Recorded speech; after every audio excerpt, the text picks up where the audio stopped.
वो रात मैं कभी नहीं भूल सकती, जिसको मैं अपना छोटा भाई समझती थी। न जाने वो क्यों हमेशा मुझे अजीब सी नज़रों से देखता था।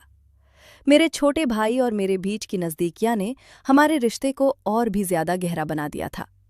मैं अपने भाई की गहरी नज़रों को उस दिन समझ पाई जब हम दोनों मुंबई घूमने के लिए गए थे और वहां जाकर हमने एक होटल में कमरा लिया था। उस दिन हमारे बीच के रिश्ते ने एक नया मोड़ लिया था। हम दोनों होटल के कमरे में सोए थे। करीब रात 1 बजे का वक्त था। उस रात अचानक मेरी कमर में बहुत तेज दर्द उठा, तो मेरा भाई मेरी कमर में तेल की मालिश करने लगा।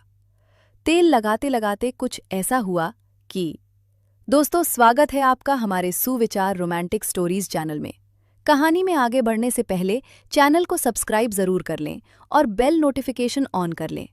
मेरा एक छोटा भाई है जो मेरे से 4 साल छोटा है। वो हॉस्टल में रहकर अपनी पढ़ाई करता है। जब उसकी पढ़ाई की कुछ छुट्टियां होती हैं तो वो घर पर आ जाता है और घर पर आने के बाद हम खूब मौज मस्ती करते हैं। ये बात उस समय की है जब मेरा भाई अभी अभी हॉस्टल से घर आया था। मेरे भाई का हॉस्टल से निकलना या बाहर कहीं आना जाना नहीं रहता है। वो वहीं पर रहकर अपनी पढ़ाई करता है और उन्हें बाहर नहीं घूमने फिरने दिया जाता। इसलिए वो वहां रहकर बोर हो जाता है।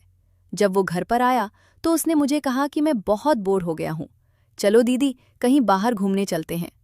फिर मैंने और मेरे छोटे भाई ने बाहर कहीं घूमने का प्लान बनाया। हम दोनों ने प्लान बनाया कि हम मुंबई घूमने के लिए जाएंगे। बाहर घूमने की खुशी में हमने उसी दिन अपनी अपनी पैकिंग वगैरह कर ली और हम अगले दिन ही मुंबई के लिए निकल गए।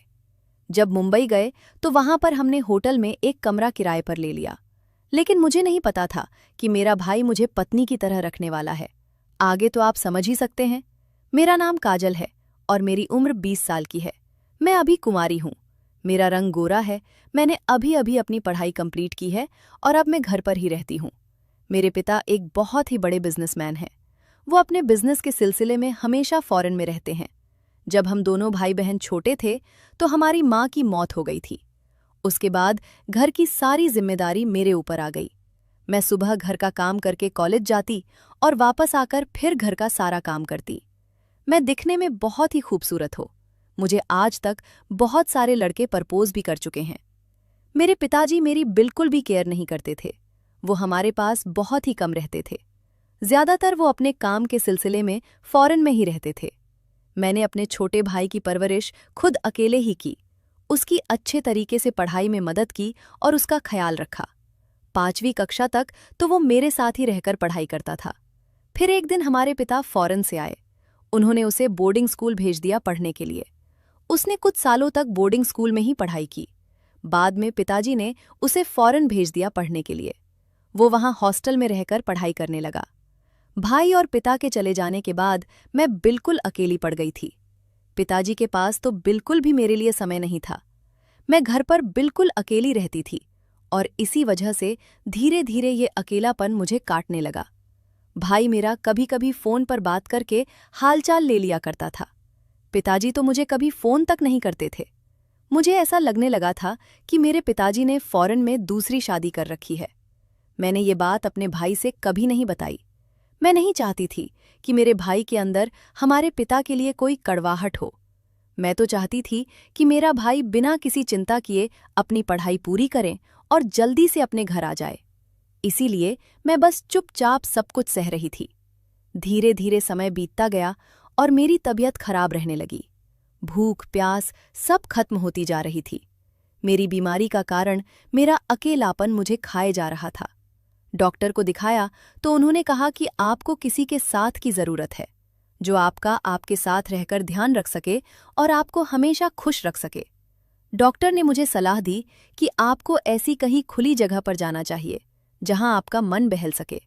मैं अकेली थी, इसलिए डॉक्टर ने मेरे भाई को फोन करके ये सब बातें बता दी। अगले ही दिन मेरा भाई हॉस्टल से घर आ गया। उस समय गर्मी की छुट्टी चल रही थी, तो वो कुछ दिन के लिए मेरे साथ रहने आ गया। फिर अचानक से भाई ने कहा, चलो दीदी अपना सामान पैक कर लो, चलो मैं तुम्हें मुंबई घुमा लाता हूं। मैं मना कर रही थी तो वो जिद पर अड़ गया और कहने लगा कि डॉक्टर ने आपको थोड़ा घूमने फिरने के लिए कहा है। आप यहां से थोड़ा बाहर निकलेंगे तो आपको अच्छा लगेगा। और फिर जब मेरे भाई ने कहा तो मैंने दूसरी ड्रेस पहन ली। मेरा भाई मुझे देखते ही कहने लगा, दीदी आप कितनी अच्छी लग रही हो। दोस्तों, मेरा भाई बस मुझे खुश करने की कोशिश कर रहा था। फिर भाई ने मुझे मुंबई की सैर कराई। हम दोनों खूब घूमे फिरे। उसके बाद मैं थक गई। मैंने भाई से कहा, चलो अब होटल वापस चलते हैं। तो भाई ने कहा, ठीक है। होटल पहुंचते पहुंचते रात हो गई। रात का खाना हमने वहीं मंगाकर खा लिया था। फिर मेरा भाई मुझसे बातें करने लगा। मैंने उससे कहा, चलो सो जाओ, पर वो कहने लगा, नहीं, आज मैं पूरी रात आपसे बातें करूंगा। डॉक्टर ने कहा है कि मैं आपको अकेला न छोड़ूं, आपको खुश रखूं। फिर भाई कहता है, दीदी आप इस ड्रेस में एकदम मॉडल जैसी दिखती हो, अब आप ऐसी ही ड्रेस पहना करो। वैसे भी पापा कहाँ आपके साथ रहते हैं, उन्हें तो आपकी बिल्कुल भी परवाह नहीं है। फिर भाई पूछता है, दीदी आपका कोई बॉयफ्रेंड है क्या? तो मैंने हंसकर कहा, तुम भी ये सब बातें लेकर बैठ गए हो। भाई ने हंसकर कहा, बताइए ना दीदी प्लीज। तो मैं भी अपने भाई को सारी बातें बताने लगी। मैंने कहा, हाँ, जब मैं कॉलेज जाती थी तो मेरा एक दोस्त था। फिर भाई ने पूछा, सिर्फ दोस्त था या कुछ और? मैंने कहा, हाँ, दोस्त से भी बढ़कर था। वो मुझे कहता रहता था कि काजल, मैं तुझे अपनी जान से भी ज्यादा प्यार करता हूं। लेकिन उसने मुझे धोखा दे दिया। वो मेरे साथ साथ और भी लड़कियों से संबंध रखता था। एक दिन वो मार्केट में किसी लड़की के साथ घूम रहा था, तो मेरी सोहेली ने उसे देख लिया और मुझे बता दिया। जब मुझे ये सब पता चला तो मैं एकदम से टूट गई थी। ऊपर से ना तो तुम ही घर रहते थे और ना ही पिताजी को मेरी परवाह थी। फिर मैं अपने आप को बहुत अकेला फील करने लगी और डिप्रेशन में चली गई और बीमार रहने लगी। फिर मैंने कहा, खैर ये सब छोड़ो, सब पुरानी बातें हैं। फिर भाई कहने लगा, आज से मैं आपका पूरा ख्याल रखूंगा। भाई ने मुझे बहुत ज्यादा खुश कर दिया था। इतनी खुशी मुझे कभी नहीं मिली थी। हमने अपने दिल की बात एक दूसरे से शेयर की। अब मेरी तबीयत बिल्कुल ठीक हो गई थी। मैं बिल्कुल फिट और फाइन हो गई थी। अगले दिन हम होटल के स्विमिंग पूल में गए। सच में मैं उस दिन बहुत खुश थी। मेरे भाई ने मुझे खुश रखने में मेरा पूरा साथ दिया। फिर मैंने भाई से पूछा, क्या तुम्हारी कोई गर्लफ्रेंड है? भाई ने कहा, हाँ है तो, पर आपके जैसे अपनापन वाला एहसास किसी के साथ नहीं है। मेरे भाई ने मुझे अपने और अपनी गर्लफ्रेंड की सारी बातें बताई। फिर भाई कहने लगा, अब हम साल में एक बार किसी अच्छी जगह पर घूमने जाएंगे। आप टेंशन मत लीजिए, मैं आपको जरूर लेकर जाऊंगा और आपको हमेशा खुश रखूंगा। फिर मैंने उसे कहा कि मुझे खुश तो सिर्फ मेरा बॉयफ्रेंड ही रख सकता है। क्या तुम मेरे बॉयफ्रेंड के जैसे रह सकते हो? भाई ने हाँ हमें सिर हिलाया। हम दोनों होटल के कमरे में सोए थे। करीब रात 1 बजे का वक्त था। उस रात अचानक मेरी कमर में बहुत तेज दर्द उठा, तो मेरा भाई मेरी कमर में तेल की मालिश करने लगा। तेल लगाते लगाते कुछ ऐसा हुआ कि फिर मैंने सारा कुछ अपने छोटे भाई के हवाले कर दिया।